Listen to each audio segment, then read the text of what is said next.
Hello mga bata! Welcome sa ating online children's meeting. Ako pala, si Kuya Dave. At ako naman si Kuya Jason. Kamusta kayo? Nasa episode 149 na tayo sa ating pag-aaral ng Biblia.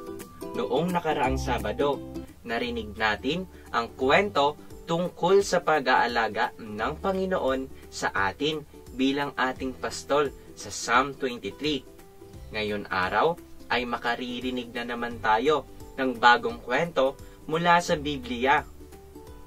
Mga bata, isipin na naglalaro kayo sa isang kompetisyon at pinipilit ninyong sundin ang lahat ng mga patakaran at kayo ay naglalaro ng patas.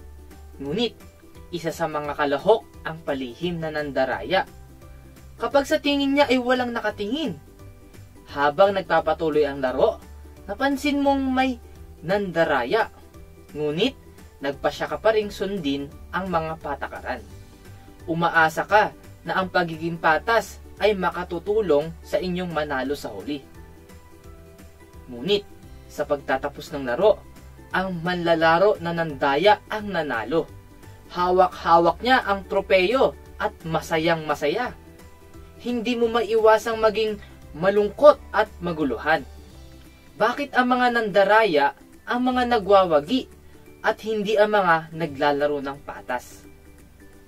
Ganitong-ganito ang nararamdaman ng may akda ng Psalm 73. Ito ay tungkol sa isang tao na ginawa ang lahat ng kanyang makakaya upang sundin ang kautusan at mga tuntunin ng Diyos.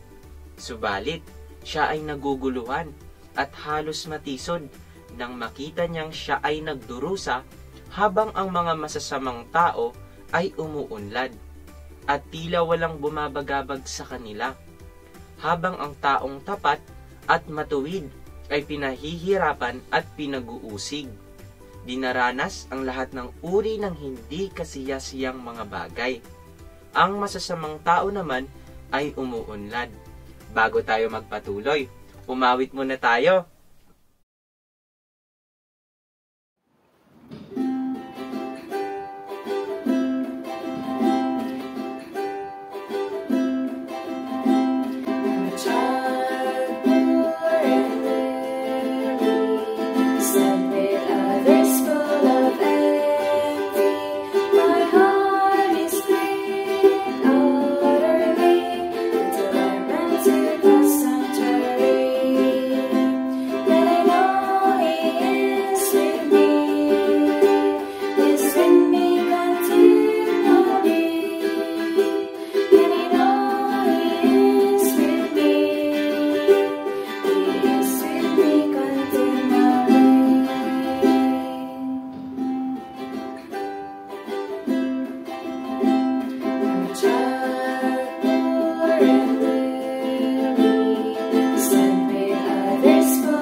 Si Isap ay mula sa lipi ni Levi. na itinalaga bilang isa sa mga punong musikero noong panahon ni Haring David at Haring Solomon. Naniniwala siya na ang Diyos ay mabuti sa Israel, sa mga may dalisay na puso. Ngunit, ibinahagi ni Asaph na siya ay halos matisod dahil nakita niya na nakuha ng mga tao na hindi sumusunod sa mga tuntunin ng Diyos ang lahat ng mga mabubuting bagay. Sinabi rin niya na siya ay naiinggit sa mga palalo at nakikita niya ang kasaganaan ng mga masasama. Ang mga taong ito ay tila nagkaroon ng maginhawang buhay. Wala silang sakit at wala silang mga problema tulad ng iba. Dahil sa kanilang maginhawang buhay, sila ay naging mapagmataas. Patungkol dito, sinabi niya na ang kanilang kwintas ay kapalaluan. Ang karahasan ay tumatakip sa kanila na parang damit. Bukod pa rito, tinanong nila kung ang Diyos ba ay nagmamasid o nagmamalasakit. Ang mga taong ito ay nagsasalita ng masasamang bagay sa Diyos. Naguguluhan si Asaph. Bakit may mabubuting bagay ang mga masasama? Sila ay matiwasay at pinagyayaman pa. Samantalang siya ay pinapahirapan buong araw at pinaparusahan tuwing umaga. Kahit na sinusubukan niyang gawin ang tama. Naisip niya na walang kabuluhan na padalisayin niya pa ang kanyang puso. Naisip rin niyang sumuko na lamang. Ngunit nagbago ang lahat nang pumunta siya sa isang espesyal na lugar, ang santuaryo ng Diyos. Doon, napagtanto niya na ang katapusan ng mga gumagawa ng mali ay kaguluhan. Inilagay sila ng Diyos sa madudulas na lugar at ibinabagsak sila sa kapahamakan. Pagkatapos, humingi siya ng tawad sa kanyang pagdududa sa Diyos. Napagtanto niya na ang Diyos ay laging nasa tabi niya. Sinabi niya, nang ang puso ko ay nalungkot, gayunpaman ako'y laging kasama mo. Pagkatapos, nakahanap ng kasiyahan at lakas sa Asaph sa Diyos, na nagpahayag, sino ang mayroon ako sa langit kundi ikaw, at maliban sa iyo ay wala akong ninanais sa lupa. Ang aking laman at ang aking puso ay maaaring manghina, ngunit ang Diyos ang bato ng aking puso at aking bahagi magpakailanman. Sa huling bahagi ng kanyang salmo, natanto ni Asaph na ang pagiging malapit sa Diyos ang pinakamagandang bagay kailanman. Sinabi niya, ngunit para sa akin, ang paglapit sa Diyos ay mabuti para sa akin. Ginawa kong aking kanlungan ang Panginoong Jehovah upang aking maipahayag ang lahat ng iyong mga gawa. Ngayon naman ay babanggitin namin ang mga mahalagang punto ng ating kwento. Una, inamin ni Asaph na nakaramdam siya ng inggit sa mga taong masasama. Nakikita niyang sila ay nagsasamantala, subalit namumuhay sa kasaganahan at kaginhawaan. Ang santuaryo ay tumutukoy sa church o eklesiya. Kaya mga bata, napakainam na dumadalo kayo sa children's meeting upang maunawaan natin ang mga bagay-bagay. Ikalawa, si Asaph ay nagsisi at humingi ng tawad sa Diyos. Nang siya ay nainggit, nagduda, at inisip na hindi patas ang Diyos. Inamin ni Asaph ang kanyang kapaitan at kamangmangan. Ngunit, kinikilala niya ang presensya ng Diyos ay palaging nasa tabi niya. Mga bata, sa tuwing tayo ay nagkakamali, nagdududa at naiinggit, maaari tayong lumapit sa Panginoon at makipag-usap sa Kanya sa pamamagitan ng pananalangin at tiyak ay magkakaroon tayo ng kasagutan at kalakasan sa ating mga problema. Ikatlo, sinabi ni Asaph, ang aking laman at ang aking puso ay maaaring manghina, ngunit ang Diyos ang bato ng aking puso at aking bahagi magpakailanman. Ibig sabihin, maaari tayong manghina, mapagod, malungkot, o malito. Ngunit, kahit sa mga mahihirap na panahong iyon, Ang Diyos ay nananatiling malakas at hindi nagbabago, tulad ng isang bato. Ang Diyos ay parang isang malaki at matibay na bato para sa atin. Kung may bagyo, ang mga bato ay nagpapanatili sa atin na ligtas. At sa ganyang paraan tayo, pinoprotektahan ng Diyos. Kapag ang mga bagay ay nagiging mahirap, ang mga bato ay tumatagal ng mahabang panahon, tulad ng walang katapusang pag-ibig ng Diyos sa atin. Binibigyan niya tayo ng matatag na lugar para tumayo at tinutulungan tayong gabayan kapag hindi tayo sigurado.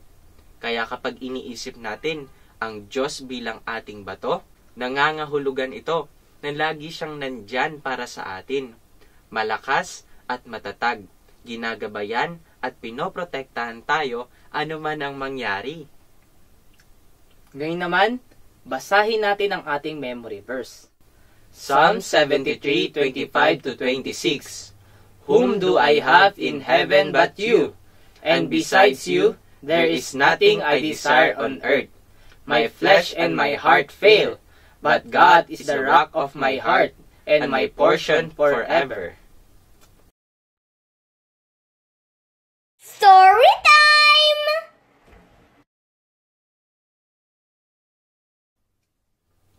Ang pamilya ni Juan ay mahirap. 4 silang lahat na magkakapatid. Nangungupahan lamang sila sa isang maliit na barong-barong na parang maliit na kahon. Kaya tuwing sasapit ang gabi, kapag sila ay matutulog na, para silang mga nagsisisikang mga sardinas dahil sa liit ng kanilang bahay. Bagaman may trabaho ang kanilang magulang, hindi pa rin sapat ang kinikita ng mga ito para sa kanilang pangangailangan sa pagkain at eskwela. Sinikap ng kanyang ama na magtrabaho upang mabigyan sila ng magandang buhay. Ngunit, hindi rin ito natupad dahil nalulong ang kanyang ama sa bisyo na nagsanhi na lalo silang maghirap. Dumating ang araw na nabaon sa utang ang kanyang pamilya. Dahil dito, unti-unting nawala ng pag-asa si Juan. Naranasan niyang pumasok sa eskwela na gutom at walang baon. Kahit hanggang sa siya ay matutulog na, wala pa ring laman ng kanyang tiyan. Dahil din sa hirap na kanilang nararanasan, madalas na mag-away ang kanyang mga magulang. At sa pagpapalitan nila ng masasakit na salita, nagkaroon siya ng katanungan, bakit pa kaya siya isinilang sa mundong ito? Naranasan ni Juan na mainggit sa ibang may magagarang damit, magagandang gamit, laruan, bahay, masasarap na pagkain, at masayang pamilya. Gusto din niya ng ganoong klaseng buhay. Ngunit, kabaliktaran ng kanyang nais, lumaki siyang mahiyain at takot sa tao. Sa isip niya, siya ay mababang uri ng tao dahil hindi sila mayaman. Payat siya, maraming tagyawat sa muka, at panay luma ang kanyang damit. Pero, naisip niya na kahit na ganoon lamang siya, isang hamak na mahirap lamang, may kakayahan din siya. Kaya, kahit na napakahirap ng kanilang kalagayan, nagsumikap siya na pagbutihin ang kanyang pag-aaral para makaahon sa buhay. Isang araw, may nag-aya sa kanya sa isang pulong ng mga kabataang Kristiyano. Nahiwagaan siya dahil silang lahat ay masasaya kahit nang ilan din sa kanila ay nagmula sa mahirap na pamilya. Doon niya nakita na maaari palang maging masaya kahit mahirap lamang ang isang tao. Nalaman niya na ang Diyos ang tunay na kailangan ng tao, bata man o matanda. Kaya simula noong araw na iyon, nagbago ang kanyang pananaw sa buhay. Hindi niya alintana kung mahirap sila. Ang mahalaga ay natagpuan niya ang pinakamahalaga. Ito ay ang Diyos mismo. O mga bata, oras na para sa ating breakout rooms. Makinig kayong mabuti sa inyong mga shepherds ha. Pwede rin kayong magsalita tungkol sa mga punto na natamasa ninyo. Pagkatapos, huwag muna kayong aalis dahil meron pa tayong picture taking.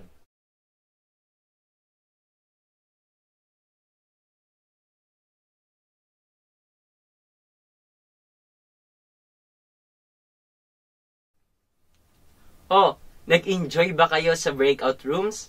Ngayon naman, sundan ninyo ang aking panalangin.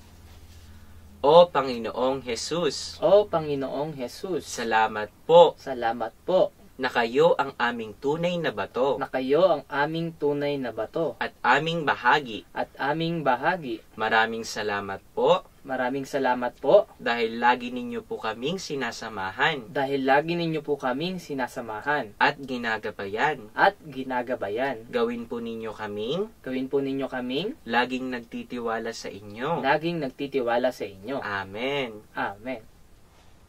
O mga bata, hanggang dito na lang muna ang ating children's meeting. Pero, huwag kayong mag-alala dahil magkikita-kita muli tayo sa susunod na Sabado sa ganap na alas 2 hanggang alas 3 ng hapon dito sa ating online children's meeting. Para naman sa mga nakaraang episodes na gusto nyong muling pakinggan, pumunta lamang kayo sa YouTube at isearch ang CIM Online Children's Meeting. Doon ay makikita nyo ang lahat ng mga kwentong natalakay natin at mga kantang inawit natin sa bawat episode. Maaari rin kayong mag-invite ng iyong mga kaibigan upang sila rin ay makarinig ng salita ng Diyos. Huwag nyo rin kakalimutan manalangin, magbasa ng Biblia, at tumawag ng Oh Lord Jesus! Oh Lord Jesus! Oh Lord Jesus! Dahil kapag ginawa nyo ang mga ito, kayo ay magiging mga mahusay! Paalam! Hanggang sa muli!